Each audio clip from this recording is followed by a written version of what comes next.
ഇതൊരു അപകടമല്ല, ഇത് ഭരണകൂടം ആസൂത്രണം ചെയ്ത കൊലപാതകമാണ്. ഇടതു സർക്കാർ കൊട്ടിഘോഷിക്കുന്ന കേരള മോഡൽ വെറും ചീട്ടു കൊട്ടാരമാണെന്ന് കോഴിക്കോട് വലിയങ്ങാടിയിലെ അവശിഷ്ടങ്ങൾ നിലവിളിച്ചു പറയുന്നു. അഷ്റഫും ബഷീറും ജബ്ബാറും വിനോദും മരിച്ചു വീണത് വെറും ഒരു കെട്ടിടം തകർന്നു വീണല്ല, മറിച്ച് ഈ സർക്കാരിന്റെ ഭരണപരാജയം അവരുടെ മേൽ ഇടിഞ്ഞു വീണത് കൊണ്ടാണ്. വിധി എന്ന് വിളിച്ച് ഇതിനെ നിസ്സാരവൽക്കരിക്കാൻ നോക്കേണ്ട. ഇത് ഭരണകൂടം ആസൂത്രണം ചെയ്ത ഇൻസ്റ്റിറ്റ്യൂഷണൽ മർഡർ ആണ്. അഷ്റഫ്, ബഷീർ, ജബ്ബാർ, വിനോദ് അധ്വാനിക്കുന്ന ഈ സാധാരണക്കാരുടെ ചോര വീണത് 60 വർഷം പഴക്കമുള്ള ഒരു മരണക്കെണിയിൽ.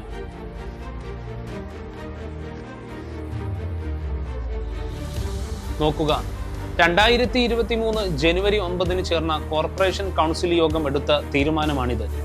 പഴയ പാസ്പോർട്ട് ഓഫീസ് ഉൾപ്പെടെ 6 കെട്ടിടങ്ങൾ പൊളിച്ചു പണിയാൻ അന്ന് തീരുമാനിച്ചതാണ്. അരീക്കാട്, നടക്കാവ്, കാരപ്പറമ്പ് എന്നിവിടങ്ങളിലെ കെട്ടിടങ്ങൾക്കൊപ്പം വേണാട് കെട്ടിടവും പൊളിക്കാൻ ഉത്തരവിട്ടതാണ്. എന്നിട്ടും 3 നിലകളിലായി 23 കടമുറികളുള്ള ഈ മരണക്കണി അവിടെ തന്നെ നിലനിർത്താൻ അധികാരികളെ പ്രേരിപ്പിച്ചത് എന്താണ്? കൗൺസിൽ തീരുമാനമെടുത്ത് വർഷങ്ങൾ ഇത്ര കഴിഞ്ഞിട്ടും തങ്ങൾക്ക് കെട്ടിടം ഒഴിയാൻ നോട്ടീസ് പോലും കിട്ടിയിട്ടില്ലെന്നാണ് വ്യാപാരികൾ പറയുന്നത്.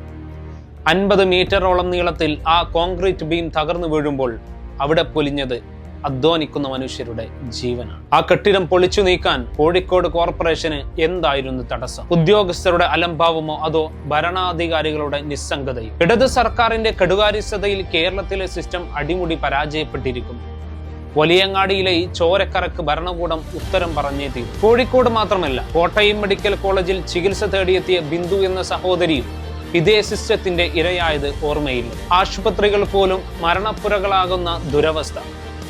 യൂറോപ്പിനോട് മത്സരിക്കുന്നു എന്ന് വീമ്പ് പറയുന്ന നമ്മുടെ കേരളം ഇപ്പോൾ ഇങ്ങനെയൊക്കെയാണ്. വികസനത്തിന്റെ തിളങ്ങുന്ന പരസ്യങ്ങൾക്കിടയിൽ സാധാരണക്കാരന്റെ ജീവന് പുല്ലുവില പോലും നൽകാത്ത ഒരു ഭരണകൂടത്തിന് കീഴിലാണോ നമ്മൾ കഴിയുന്നതെന്ന് ചോദിക്കാതെ വയ്യ.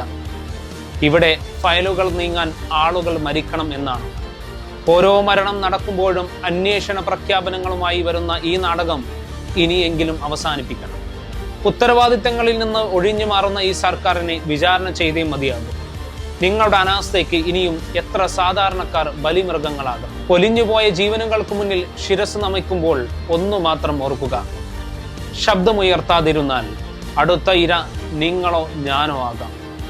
സിസ്റ്റം അടിമുടി അഴിച്ചു പണിയണം, അല്ലെങ്കിൽ ഈ നാട് വലിയൊരു ചതിക്കുഴിയായി മാറും. നീതിക്കായി നമുക്ക് ഒരുമിച്ച് ചോദിക്കാം: ഇനിയും എത്ര ബലിക്കല്ലുകൾ വേണം നിങ്ങളുടെ കണ്ണു തുറക്കാൻ?